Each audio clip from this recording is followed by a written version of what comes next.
नमस्कार साथियों, स्वागत है आप सभी का स्टार्ट स्मार्ट स्टडी पर। मैं हूं नरेंद्र लोधी और आप हैं मेरे साथ आज वर्ल्ड मैप क्लास नंबर 15 में, जिसके अंतर्गत आज हम देखने वाले हैं मिडिल ईस्ट के देशों के बारे में। जी हाँ, जो मिडिल ईस्ट है, यहाँ पर मिडिल ईस्ट के देश आ जाते हैं। आज हम इन देशों के बारे में चर्चा करेंगे कि कितने देश आते हैं, क्या इनकी भौगोलिक स्थिति है, क्या क्या इन देशों की विशेषताएं हैं, और साथ ही साथ हम इनके आसपास के क्षेत्रों के बारे में भी चर्चा करेंगे कि कौन कौन से जलाशय आते हैं। तो आइए शुरुआत करते हैं अपनी इस क्लास की। तो जो मिडिल ईस्ट है, इसमें टोटल 17 देश आते हैं। मिडिल ईस्ट ये रहा, इसमें इतने देश आते हैं। इसको मिडिल ईस्ट क्यों कहते हैं, इसके बारे में हमने अपने पिछली क्लास में भी चर्चा की थी।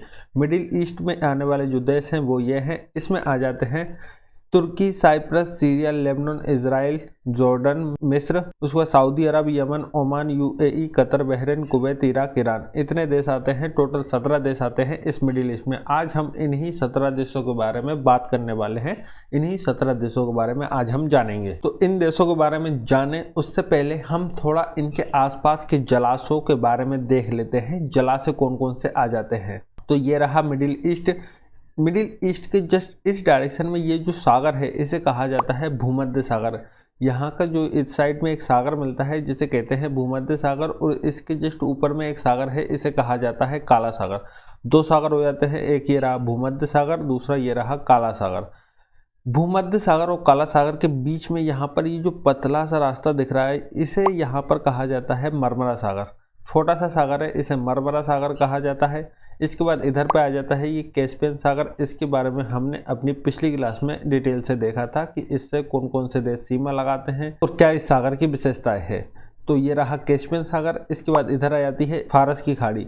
यहाँ पर जो ये जलाशय है, ये तीन ओर से भूमि से घिरा हुआ है, इसीलिए इसे फारस की खाड़ी कहा जाता है। क्योंकि ईरान का पुराना नाम फारस था, इसलिए इसे फारस की खाड़ी कहा जाता है। इधर की खाड़ी को कहा जाता है ओमान की खाड़ी। क्योंकि यहाँ पर जो ये यूएई है, यहाँ पर एक देश है यूएई, इसके जस्ट ऊपर में एक छोटा सा हिस्सा है जो जिस पर कब्जा है ओमान का, ये इसलिए इस खाड़ी को ओमान की खाड़ी कहा जाता है। यहाँ पर एक जलसंधि है जिसे कहा जाता है हॉर्मुज जलसंधि।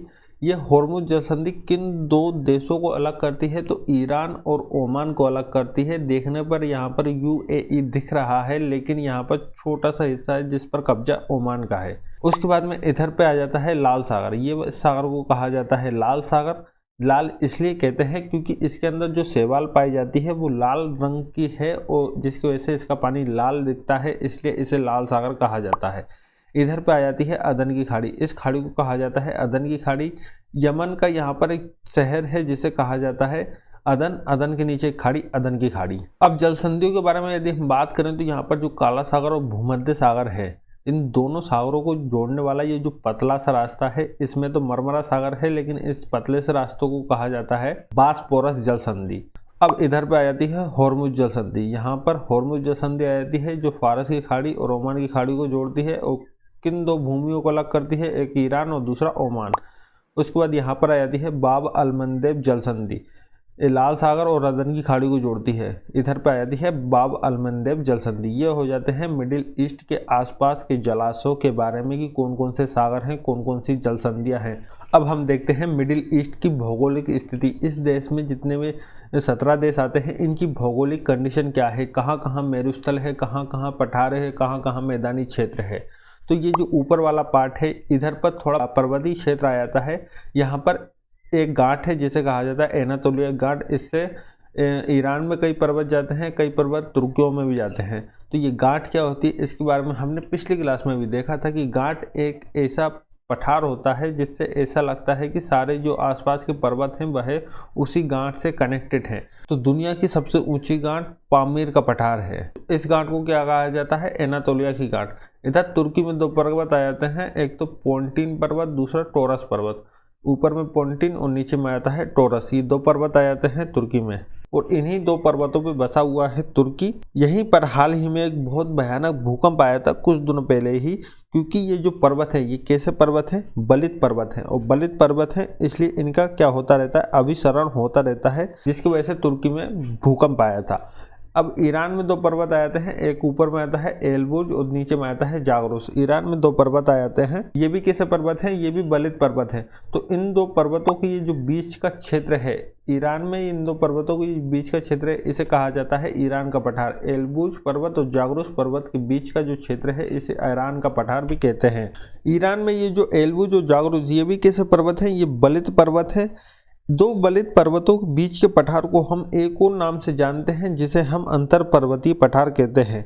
ऐसे ही तुर्की में भी ये दो बलित पर्वत हैं और दो बलित पर्वतों के बीच में ये भी पठारी क्षेत्र है और दो बलित पर्वतों के बीच के क्षेत्र को हम क्या कहते हैं, अंतर पर्वतीय पठार। ईरान में और तुर्की में कहते हैं एनातोलिया का पठार। ईरान के पठार में ऊपर में यहाँ पर एक मेरुस्थल आ जाता है जिसे कहते हैं दस्त ए कबीर और नीचे में आता है दस्त ए लूट। अब इधर पर हम मैदानी क्षेत्र को देखें तो ये जो सीरिया इराक कुवैत वाला है ये, और यहाँ पर ये थोड़ा किनारे किनारे वाला जो क्षेत्र है ये थोड़ा मैदानी क्षेत्र आ जाता है क्योंकि यहाँ पर नदी घाटियाँ हैं, इसलिए ये वाला क्षेत्र कैसा आता है, मैदानी। यहाँ पर दो प्रमुख नदियाँ हैं, एक टिग्रिस और दूसरी यूफ्रेटस। यह टिग्रिस और यूफ्रेटस या इराक से होते हुए फारस की खाड़ी में जाके मिल जाती हैं। इन्हीं दो नदियाँ टिग्रिस और यूफ्रेटस के बीच में एक प्राचीन सभ्यता थी जिसे कहते हैं मेसोपोटामिया की सभ्यता। कहाँ पर थी टिग्रिस और यूफ्रेटस, दो नदियों के बीच में कहाँ थी, ईरान में थी। टिग्रिस और यूफ्रेटस को हम हिंदी में डजला और फरात की नदियाँ भी कहते हैं। इन्हीं दो नदियों के बीच में मेसोपोटामिया की सभ्यता थी। उसके बाद इधर वाला जो क्षेत्र आ जाता है ये भी पठारी क्षेत्र है, लेकिन ये वाला कैसा पठार है, ये मेरुस्थली पठार है। यहाँ पर दो प्रमुख मेरुस्थल पाए जाते हैं, एक तो यहाँ पर पाया जाता है अन नफूद और दूसरा इधर पाया जाता है रुब अल खाली। दो प्रमुख मेरुस्थल पाए जाते हैं इधर भी। ये वाला कैसा है, पठारी है लेकिन ये मेरुस्थली है। इसके बाद नीचे में यहाँ पर एक द्वीप आ जाता है जिसे कहते हैं सोकोत्रा द्वीप। इस पर किसका अधिकार है, यमन का अधिकार है। कहाँ है ये, जस्ट इसके जस्ट नीचे है यहीं पर। तो ये हो जाती है मिडिल ईस्ट में जो 17 देश हैं उनकी भौगोलिक स्थिति की, कहाँ कहाँ कौन से देश पाए जाते हैं, कहाँ कहाँ मेरुस्थल है, कहाँ कहाँ पठारी है, कहाँ कौन से पर्वत हैं, कहाँ कौन सी नदियाँ हैं, कहाँ कौन सा मैदानी क्षेत्र है। अब हम देखते हैं गल्फ कंट्रीज के बारे में कि गल्फ में कौन कौन सी कंट्री आ जाती हैं। गल्फ कंट्री या खाड़ी देश में आने वाले जो देश हैं उसमें से एक आ जाता है ओमान, उसके ऊपर जस्ट यूएई, फिर आ जाता है कतर, फिर बहरीन। यहाँ पर बिल्कुल छोटा सा एक द्वीप है जिसे बहरीन कहते हैं, बहरीन। फिर आ जाता है सऊदी अरब, कुवैत, इराक और ईरान। इसमें कितने देश आते हैं, 8 देश आते हैं। इन 8 देशों को कहा जाता है गल्फ कंट्री या खाड़ी देश। यहाँ पर क्या पाया जाता है, यहाँ पर बहुत अधिक मात्रा में ऑयल और प्राकृतिक गैस पाई जाती हैं। यदि हम इनके मैप को देखें तो ये रहा, यहाँ पर ये दिखा रहा है कि यहाँ पर जो ऑयल और गैस पाए जाने वाले जो देश हैं वह आते हैं Jordan, Iraq, Syria, Iraq, Kuwait, यहाँ पर यूनाइटेड अरब, ओमान। इन क्षेत्रों में बहुत अधिक मात्रा में क्या पाया जाता है, ऑयल और प्राकृतिक गैस पाई जाती है। गल्फ वॉर के बारे में वो समझ लेते हैं कि गल्फ वॉर था क्या, किन किन देशों के बीच हुआ था। तो अब हम गल्फ वॉर के बारे में देखें तो यहाँ पर 2 देश थे, एक इराक और दूसरा ईरान। दोनों ही मुस्लिम कंट्री थी, लेकिन इराक में शिया थे और ईरान में थे सुन्नी। दोनों की आपस में बनती नहीं थी, दोनों में आपसी वर्चस्व की लड़ाई शुरू हो जाती है। इराक में सद्दाम हुसैन का कब्जा था, दोनों में युद्ध शुरू हो जाता है क्योंकि दोनों की आपस में बनती नहीं थी। फिर इराक और इराक में वॉर शुरू होता है। यह युद्ध क्यों होता है, क्योंकि इराक को यदि हम देखें तो ऊपर से ये भूमध्य देश है, नीचे में इस पर थोड़ी सी यहाँ पर बस छोटा सा हिस्सा है जो कि इसके पास समुद्र है, इसलिए ये अपने क्षेत्र का विस्तार भी करना चाहता था कि ईरान पर यदि हम थोड़े से हिस्से में कब्जा कर ले तो हमारे पास समुद्री सीमा थोड़ी बहुत बढ़ जाएगी। तो ये सोचना था, ये मानना था कि हम ईरान पर हमला करके इस वाले क्षेत्र को कब्जा कर लेंगे। लेकिन ईरान ठहरा ईरान, क्योंकि ये ईरान अमेरिका के सामने नहीं झुका तो ये इराक के सामने क्या झुक जाएगा।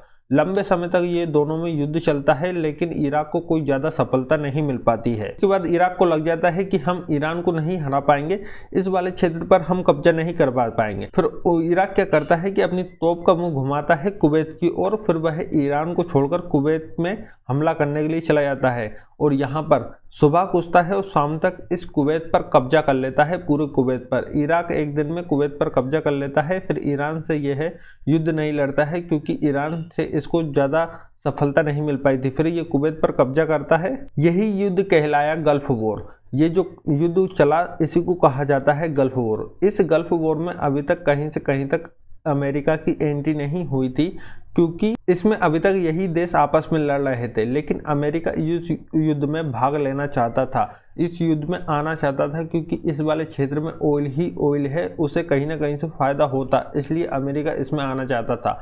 लेकिन अभी तक कोई एंट्री नहीं हो पाई थी। जैसे ही इराक कुवैत पर कब्जा करता है, यह देखकर सऊदी अरब को छूट जाते हैं पसीने।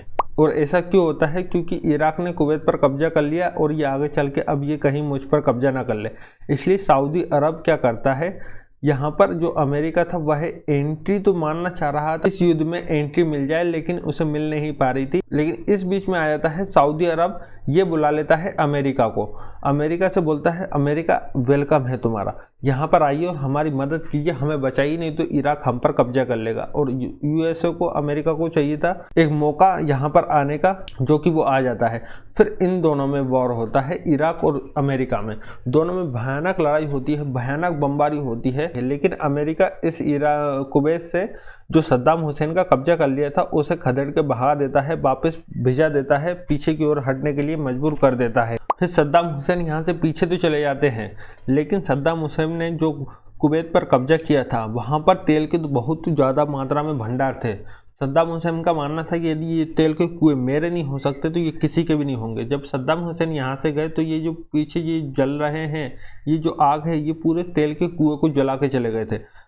इस पूरे क्षेत्र में आग ही आग लगा के चले गए, जिसमें जो भी जितने भी तेल के कुएं थे सब जला दिए। इससे दुनिया में बहुत नुकसान हुआ, क्योंकि ये जो सारे तेल के कुएं जला दिए, इससे बहुत ज़्यादा मात्रा में प्रदूषण हुआ, तेल का बहुत नुकसान हुआ। इस समय जो तेल के दाम थे वह आसमान पे छू गए, क्योंकि ये जो खाड़ी देशों में युद्ध चल रहा था तो ये यहाँ से तेल की सप्लाई बिल्कुल बंद थी, इसलिए इस युद्ध से दुनिया को काफ़ी नुकसान झेलना पड़ा। ये था गल्फ वॉर। तो आई होप आप लोगों को इतना समझ में आया होगा। अब हम देखते हैं अरब प्रायद्वीप के बारे में। अरब प्रायद्वीप में कितने देश आ जाते हैं? यहाँ पर जो ये दिख रहा है इसे अरब प्रायद्वीप कहा जाता है, क्योंकि ये जो भूमि का क्षेत्र है यह 3 ओर से जलाशय से घिरा हुआ है, इसलिए इसे प्रायद्वीप कहते हैं। इस प्रायद्वीप में आने वाले जो देश हैं, एक आता है सऊदी अरब, Yemen, Oman, UAE, Qatar, Bahrain और कुवैत। इन देशों को कहा जाता है अरब प्रायद्वीप के देश। ये इतना हिस्सा क्या कहलाता है? अरब प्रायद्वीप कहलाता है। अब हम देखते हैं मिडिल ईस्ट के देशों के बारे में। देशों की क्या क्या राजधानियां हैं, क्या क्या विशेषताएं हैं। अब तक हमने इनके आसपास की जलाशयों के बारे में देख लिया, इनकी भौगोलिक स्थिति के बारे में देख लिया, इनमें पर्वत पठार मैदानों के बारे में देख लिया, गल्फ वॉर के बारे में देख लिया, अरब प्रायद्वीप के बारे में देख लिया। अब हम इसमें से एक एक करके देशों की राजधानियां, उनकी विशेषताएं क्या हैं, इनके बारे में देखते हैं। तो यहाँ पर पहला देश आता है तुर्की। ऊपर में आता है तुर्की, यह मिडिल ईस्ट का पहला देश है हमारा। ये तुर्की 2 हिस्सों में बटा हुआ है, एक तो यहाँ पर है छोटा सा और दूसरा इधर है। यहाँ से होकर जाता है एशिया, यहाँ से ये वाला जो छोटा सा हिस्सा है ये पहुँच जाता है यूरोप में और ये आ जाता है एशिया में। इसे कहा जाता है तुर्की। इस वाले हिस्सों को कहा जाता है अनातोलिया, क्योंकि ये तुर्की का ये वाला जो पार्ट है इसे कहते हैं अंतोलिया, और यह किस में आता है? एशिया में। इसे एशियाई तुर्की भी कहते हैं। इसकी राजधानी है अंकारा। ये जो छोटा सा हिस्सा है इसे कहा जाता है थरेस। ये चला जाता है यूरोप में, इसे यूरोपीय तुर्की कहते हैं। इसकी राजधानी आती है इस्तांबुल।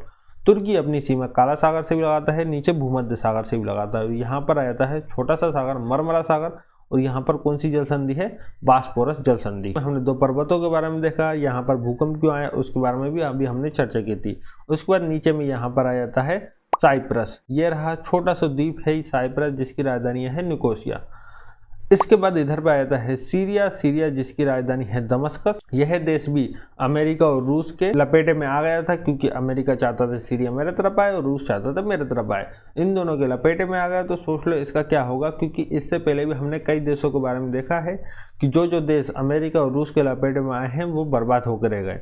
उसके बाद में इधर आ जाता है लेबनान। लेबनान जिसकी राजधानी है बैरूत। उसके बाद इजराइल आ जाता है। इजराइल की राजधानी है जेरूसलम, और इसके नीचे यहीं पर जस्ट आ जाता है फिलिस्तीन, जिसकी राजधानी है रमल्ला।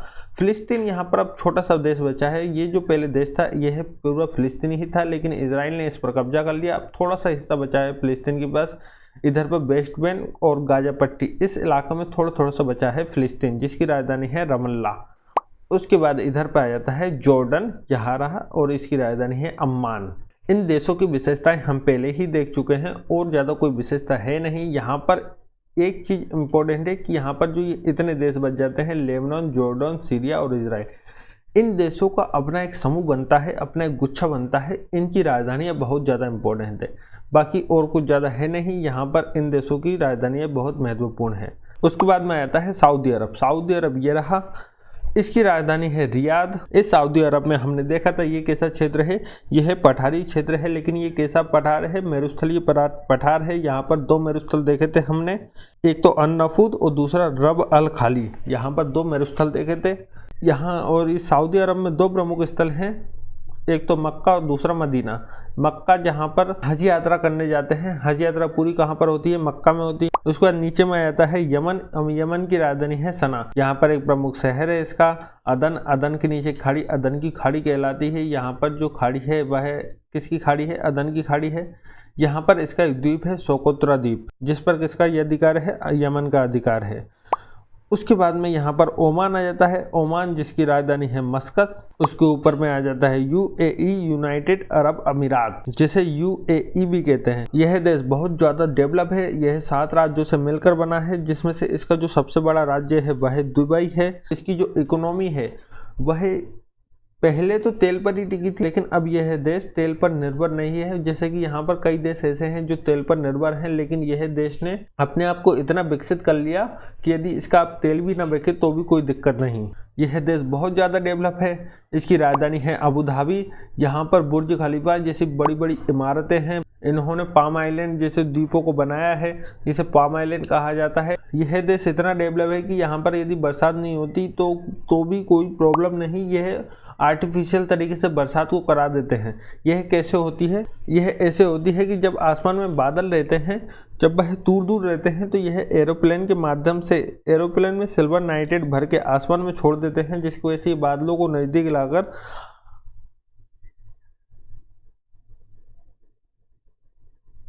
बरसात करा देती है। और इस प्रोसेस को क्लाउड सीडिंग कहते हैं। यह आर्टिफिशियल तरीके से भी बरसात को करा सकते हैं। बहुत ज़्यादा डेवलप है ये। इसके डेवलप होने का एक कारण ये भी है कि जब चीन में हांगकांग से कंपनी भाग रही थी, तब वह यूएई में जाकर सेट हो गई, यहाँ पर आ गई थी बहुत सारी कंपनियाँ। देन उसके बाद में आता है कतर। कतर यहाँ पर ये रहा, बहुत छोटा देश है ये। यहाँ पर जनसंख्या भी बहुत कम है। इसकी राजधानी है दोहा। उसके ऊपर में यहाँ पर आ जाता है कि छोटा सा देश है जिसे कहा जाता है बहरीन। इसकी राजधानी है मनामा। उसके ऊपर में आता है कुवैत की राजधानी है कुवैत सिटी, जिस पर इराक ने कब्जा किया था। उसके ऊपर में यह आ जाता है इराक। इराक की राजधानी है बगदाद। इसके बारे में हमने देखा था। इसमें दो प्रमुख नदियां हैं, टिग्रिस और यूफ्रेटस, जिनके बीच में विश्व की प्राचीन सभ्यता थी, जिसे मेसोपोटामिया की सभ्यता कहते हैं। और ये नदी घाटी वाला क्षेत्र है। यह कैसा क्षेत्र है, मैदानी क्षेत्र है। उसके बाद में आ जाता है ईरान। ईरान की राजधानी है तेहरान। यहाँ पर दो हमने प्रमुख पर्वत भी देखे थे, एक तो था एल्बुज और दूसरा था जागरोस। दो वलिद पर्वत हैं। दो वलिद पर्वतों के बीच के पठार को हम अंतरिक्ष पर्वतीय पठार कहते हैं। इसे ईरान का पठार भी कहते हैं। यहाँ पर दो प्रमुख मेरुस्थल भी देखे थे, दश्त कबीर और दश्त लुत। तो ये हो जाता है मिडिल ईस्ट के बारे में, जिसमें हमने भौगोलिक स्थिति, पर्वत, पठार, मैदान, मेरुस्थल, उनकी राजधानियाँ, प्रमुख पॉइंटों के बारे में देखा। इसके आसपास के जलाशयों के बारे में भी देखा था। तो आई होप आप लोगों को इतना समझ में आया होगा। तो मिलते हैं नेक्स्ट वीडियो में।